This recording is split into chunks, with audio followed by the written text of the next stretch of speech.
Hello students, good afternoon. एक question लिया है जो जेई में पूछा गया है। तो ये क्वेश्चन इसी वीडियो से रिलेटेड है।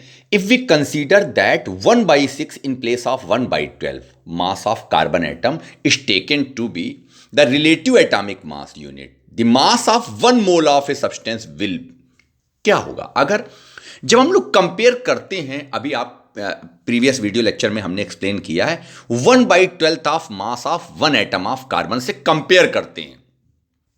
तो उसने क्वेश्चन में क्या बोला, आप 1/12 की जगह पर आप क्या करो, 1/12 नहीं 1/6 कर दो, तो हमारे पास 1 मोल सब्सटेंस के मास पर क्या फर्क पड़ेगा। तो आप हमको बताओ, रिलेटिव एटॉमिक मास अगर इसका निकालेंगे तो हमारे पास atomic mass of an atom, तो उसमें क्या होता है, नंबर ऑफ न्यूक्लियॉन्स उसकी, यानी प्रोटॉन और न्यूट्रॉन के नंबर का सम, जिसको बोलते हैं मास नंबर। और यहां पर क्या होता है, 1.66 इंटू 10⁻24 ग्राम। अब आप देखो यहां पर ये हमारे पास यूनिफाइड मास है, और ये क्या हो जाएगा, 1/12 की जगह पर 1/6 क्वेश्चन ने बोला है। अगर चेंज कर दे तो क्या होगा, तो 1/12 की जगह 1/6 लिख दिया।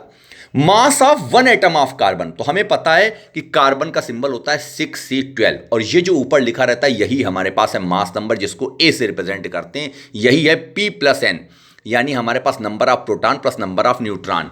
तो यानी mass of 1 atom of carbon, एक एटम कार्बन का जो हमारे पास मास होगा वहां पर लिख दिया 12, यू की जगह पर 1.66 इंटू 10⁻24 ग्राम। अब आप देखो ये तो कट गया, और यहां पर क्या हो गया, ये 2। तो यानी यहां पर ये रिलेटिव एटॉमिक मास जो हमारे पास आया वो आया P+N/2। इसका मतलब क्या हुआ, जो एटॉमिक मास पहले होगा उसका, तो वो क्या हो जाएगा, अब हाफ हो जाएगा, आधा हो जाएगा उसका। क्यों देखिए यहां पर 2 आया, और पहले 1/12 होता था तो पूरा कैंसिल आउट हो जाता था, तो ये क्या हो जाएगा, हाफ हो जाएगा।